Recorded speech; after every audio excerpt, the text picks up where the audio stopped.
കാണുന്ന പോലെ അല്ല കേട്ടോ എൻ്റെ സ്കിൻ ഒരു 2-3 ആഴ്ച മുമ്പ് ഉണ്ടായിരുന്നത്. അപ്പോൾ അതിനെ പറ്റിയിട്ട് ഒരു ചെറിയ ബാക്ക് സ്റ്റോറി പറഞ്ഞിട്ടാവാം ബാക്കി. ഞാനൊരു സ്കിൻ കെയർ എന്തൂസിയാസ്റ്റ് ആയതുകൊണ്ടും ഒരുപാട് സ്കിൻ കെയർ വീഡിയോസ് ചെയ്തിട്ടുള്ളത് കൊണ്ടും എൻ്റെ സ്കിന്നിൽ ഒരു 2 വീക്സ് ബാക്ക് ഉണ്ടായ ഒരു സംഭവം എനിക്ക് നിങ്ങളുടെ അടുത്തും കൂടെ ഷെയർ ചെയ്യണമെന്ന് തോന്നി. എൻ്റെ സ്കിൻ ബാരിയർ ഭയങ്കരമായിട്ട് ഡാമേജ് ആയിരുന്നു.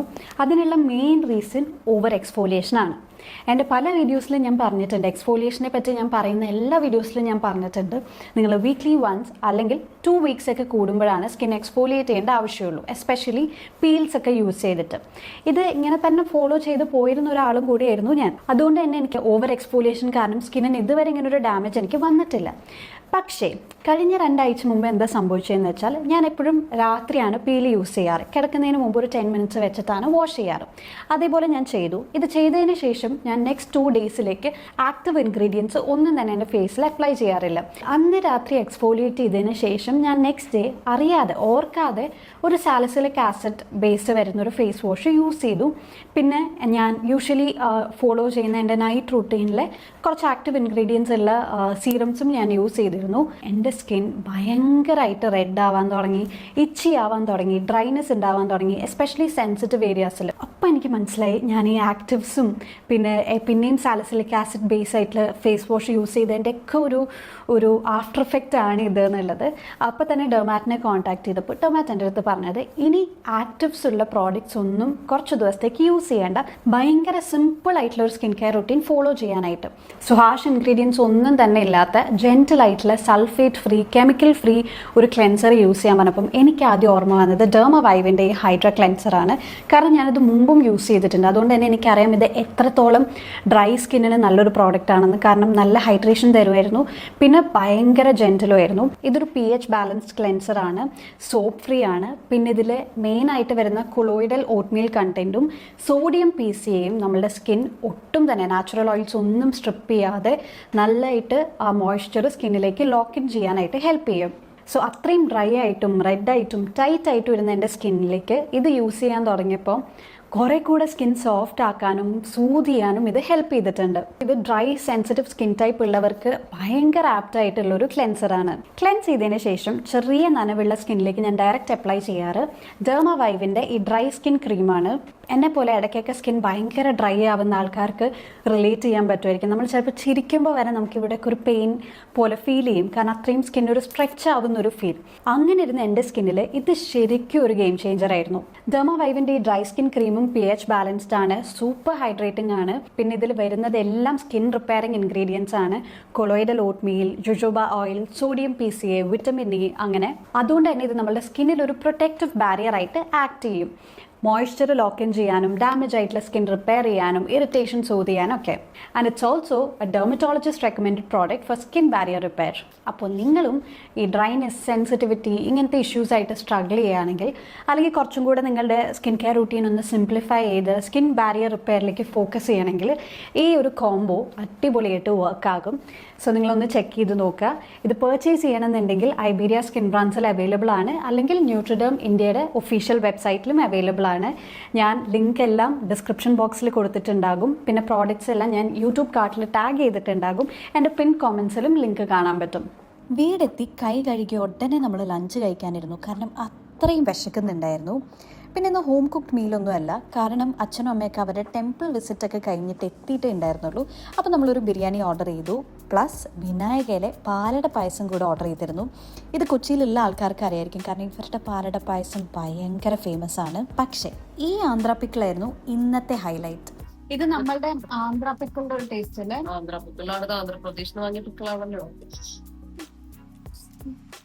ലഞ്ചൊക്കെ കഴിഞ്ഞ് കുറച്ച് സമയം റെസ്റ്റ് എടുത്തിട്ട് കുറച്ച് നേരം ഷോപ്പിങ്ങും ചെയ്ത് കഴിഞ്ഞിട്ട് നമ്മളിതാ പൊയ്ക്കൊണ്ടിരിക്കുമ്പം ചെറുതായിട്ട് മഴ പെയ്യാൻ തുടങ്ങി. അടിപൊളി വെതറും. ഇങ്ങനെയുള്ള സാഹചര്യങ്ങളിൽ ഒരു ചായ അല്ലെങ്കിൽ കാപ്പി നമ്മൾ കുടിക്കണമല്ലോ. അങ്ങനെ നമ്മൾ സോഷ്യൽ കിച്ചണിൽ സ്റ്റോപ്പ് ചെയ്തു.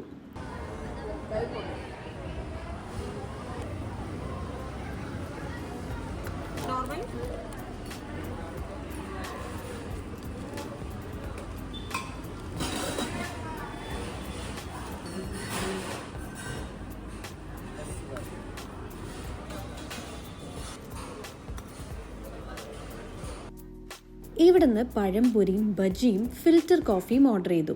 ഈ ഫിൽറ്റർ കോഫിയുടെ കാര്യം പറഞ്ഞപ്പോഴാണ് ഞങ്ങളുടെ വീട്ടിൽ കോഫി ചായ ഇങ്ങനത്തെ കാര്യങ്ങളിലേക്ക് വരുമ്പോൾ എല്ലാവരുടെയും ടേസ്റ്റ് വേറെ വേറെയാണ്.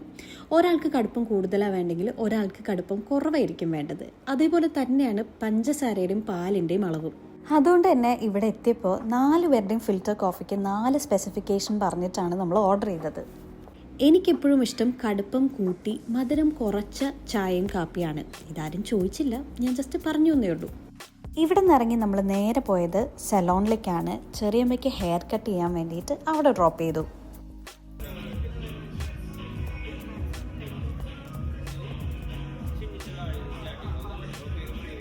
ആരെങ്കിലും ഒന്ന് വന്ന് വീട് തുറന്നു തരാൻ വേണ്ടിയിട്ട് വെയിറ്റ് ചെയ്യാണ്. എൻ്റെ കയ്യിൽ കീ ഇല്ല. അപ്പോൾ ഞാൻ എൻ്റെ ചേച്ചീൻ്റെ ഫ്ലാറ്റിലാണ് ഇപ്പോൾ വന്നിരിക്കുന്നത്. അപ്പോൾ ചെറിയമ്മേനെ ഹെയർ കട്ടിന് ഡ്രോപ്പ് ചെയ്തു. സോഷ്യൽ കിച്ചണിന് ബൈ ദ വേ അടിപൊളി ഫിൽറ്റർ കോഫി ആയിരുന്നു കേട്ടോ. ഭയങ്കര രസമുള്ള ഫിൽറ്റർ കോഫി ആയിരുന്നു. അപ്പോൾ അതൊക്കെ കുടിച്ചിട്ട് ചെറിയമ്മേനെയും ഡ്രോപ്പ് ചെയ്തിട്ട് ഞാൻ നേരെ ഫ്ലാറ്റിലേക്ക് വന്നു. അപ്പോഴാണ് ഞാൻ ഓർത്തത് കീ എൻ്റെ കയ്യിലില്ല. അപ്പോൾ എൻ്റെ ചേച്ചിയൊന്നും ഇപ്പോഴും സോഷ്യൽ കിച്ചണിൽ നിന്ന് ഇറങ്ങിയിട്ടുണ്ടായില്ല. അപ്പോൾ അവരിനി ഇവിടെ വന്നിട്ട് കീ കിട്ടിയിട്ട് വേണം എനിക്ക് മുകളിൽ കയറാൻ. അത് കഴിഞ്ഞിട്ടൊരു 45 മിനിറ്റ്സ് ഒക്കെ കഴിയുമ്പോഴേക്കും ഹെയർ കട്ട് തീരുമായിരിക്കും. അപ്പോൾ നമുക്ക് പോയിട്ട് പിന്നെയും ചെറിയമ്മേനെ പിക്ക് ചെയ്യാനുണ്ട്. എനിക്ക് എന്നെ തന്നെ കണ്ടിട്ട് പേടിയാവും. അവിടെ കാറിൻ്റെ ഉള്ളിൽ ഭയങ്കര ചൂട്. അപ്പം ഞാൻ വിചാരിച്ചു ഒന്ന് പുറത്തിറങ്ങി നിൽക്കാം. അപ്പോൾ അവർ വരുന്നുണ്ടെങ്കിൽ കാണുകയും ചെയ്യാമല്ലോ. വൈദ്യുതി ഇന്ന് നമ്മൾ ചിലപ്പം ഇവിടെ ആയിരിക്കും സ്റ്റേ ചെയ്യുന്നത്. അതായത് എൻ്റെ ചേച്ചിയുടെ ഫ്ലാറ്റിലായിരിക്കും സ്റ്റേ ചെയ്യുന്നത്. കുറച്ച് കഴിഞ്ഞ് മിഥുനും ഇങ്ങോട്ട് വരും. അപ്പോൾ നമ്മൾ വിചാരിച്ചു ഇന്നിവിടെ ഒരു തമനയുണ്ടല്ലോ, അപ്പോൾ ഒരു ചെറിയൊരു സ്ലീപ്പ് ഓവർ പ്ലാൻ ചെയ്യാം. പിന്നെ രാത്രി 11:30ക്കാണ് ചെറിയമ്മയുടെ ട്രെയിൻ. അപ്പോൾ കൊണ്ടുവിടാനും എളുപ്പം ഇവിടെ നിന്നാണ്. അപ്പോൾ നമ്മൾ ഇവിടെ സ്റ്റേ ചെയ്യാമെന്ന് വിചാരിച്ചു. അപ്പം നിങ്ങൾ ഒരു സ്ഥലമായിരിക്കും ഈ വീഡിയോയിൽ ചിലപ്പോൾ കൂടുതലും കാണുന്നത്. നല്ല അടിപൊളി കാറ്റ്, അടിപൊളി വെതർ, മഴ പെയ്യാൻ പോകുന്ന പോലെ ഉണ്ട്. കൂട്ടത്തിൽ എനിക്കൊരു അടിപൊളി ലൈറ്റ്സും കിട്ടി ഇവിടെ. അപ്പം ഞാൻ സെറ്റായി. കീ ആയിട്ട് അവരെത്തി. നമ്മൾ എടുക്കാനുള്ള കുറച്ച് സാധനങ്ങളും എടുത്ത് നേരെ മേളിലേക്ക് പോയി. ഈ ഫ്ലാറ്റിലേക്ക് ഇവർ ഷിഫ്റ്റ് ചെയ്തിട്ട് ഇപ്പോൾ 1 വീക്ക് ആവുന്നുള്ളൂ. അതുകൊണ്ട് എല്ലാം ഒന്ന് സെറ്റിലായി വരുന്നതേ ഉള്ളൂ. നിങ്ങൾക്ക് ഈ വീടിന്റെ ഹോം ടൂർ വേണോ? വേണമെങ്കിൽ എന്റെ പെർമിഷൻ എടുക്കുക. നമ്മളെത്തി കുറച്ച് കഴിഞ്ഞപ്പോൾ തന്നെ മിഥുനും എത്തിയിട്ടുണ്ടായിരുന്നു. ഹെയർ കട്ട് തീരാൻ ഇനിയും സമയമുള്ളതുകൊണ്ട് കുറച്ച് സമയം നമ്മളിരുന്ന് TV കണ്ടു. ഹെയർ കട്ട് കഴിഞ്ഞു എന്ന് പറഞ്ഞ് കോള് വന്നു. അപ്പോൾ നമ്മൾ പിക്ക് ചെയ്യാൻ പോയി. ചെന്നപ്പോൾ ആൾ ഭയങ്കര ഹാപ്പി. ആദ്യം തന്നെ ചോദിച്ചത് എന്നെ കാണാൻ ഇപ്പോൾ 10 വയസ്സ് കുറഞ്ഞ പോലെ ഇല്ലേന്നാണ്. നമുക്കും ഭയങ്കരമായിട്ട് ഇഷ്ടപ്പെട്ടു ഹെയർ കട്ട്. ഇവിടെ നിന്ന് നമുക്കിനി ഡിന്നർ കഴിക്കാൻ പോവാം. സിലോൺ ബേക്ക് ഹൗസ് എന്നാണ് ഇന്നത്തെ നമ്മളുടെ ഡിന്നർ. ഞാൻ മുമ്പും സിലോണിൽ വന്നിട്ടുണ്ട്. പക്ഷെ അതൊക്കെ നമ്മൾ എവിടെയെങ്കിലും ട്രാവൽ ചെയ്യുമ്പം ഓൺ ദ വേ പെട്ടെന്ന് സ്റ്റോപ്പ് ചെയ്ത് എന്തെങ്കിലും ക്വിക്കായിട്ട് കഴിക്കാൻ അല്ലെങ്കിൽ ലഞ്ചൊക്കെ കഴിക്കാൻ വേണ്ടിയിട്ടാണ്. അപ്പോൾ ഞാൻ എനിക്ക് തോന്നുന്നു ചിക്കൻ ബിരിയാണിയാണ് ഇവിടുത്തെ കഴിച്ചിട്ടുള്ളത്. പക്ഷെ ഇത്തവണ നമ്മൾ പ്രോപ്പറായിട്ട് കുറച്ച് സമയം എടുത്തിരുന്ന് ഡിന്നർ കഴിക്കാനാണ് വന്നിട്ടുള്ളത്. അപ്പോൾ ഇവിടുത്തെ മെനുവിലുള്ള കുറച്ച് സ്പെഷ്യൽ ഐറ്റംസ് ഒക്കെ നമ്മൾ ഓർഡർ ചെയ്തു. ആദ്യം വന്നത് നമ്മൾ ഓർഡർ ചെയ്ത ഫിഷ് പൊള്ളിച്ചതാണ്. നല്ല മസാലയൊക്കെ ആയിരുന്നു. അങ്ങനെ ഭയങ്കര സ്പൈസി ഒന്നും ആയിരുന്നില്ല. ഞാൻ ഇതിനൊരു 8/10 ഒക്കെ കൊടുക്കും. ഇത് ഇടിയിറച്ചി. ഞാൻ കുറച്ച് നാളായിട്ട് കഴിക്കണം എന്ന് വിചാരിച്ചിരിക്കുകയായിരുന്നു. അടിപൊളി ടേസ്റ്റ് ആയിരുന്നു. പിന്നെ മെയിൻ കോഴ്സായ ചിക്കൻ കൊണ്ടാട്ടം, പറോട്ട, പാൽ കപ്പ ഫിഷ്, പിന്നെ കിഴി ഇടിയപ്പം ചിക്കൻ, അങ്ങനൊരു ഐറ്റം കൂടി ഉണ്ടായിരുന്നു. എല്ലാം നല്ല രസമായിരുന്നു. അപ്പോൾ ഫുഡൊക്കെ കഴിഞ്ഞ് ഹാപ്പി ആയിട്ട് ചെറിയമ്മേനെയും റെയിൽവേ സ്റ്റേഷനിലാക്കി നമ്മൾ നേരെ പോയി കിടന്നുറങ്ങി. സോ ഈ വ്ളോഗ് കണ്ട എല്ലാവർക്കും thank you so much for watching.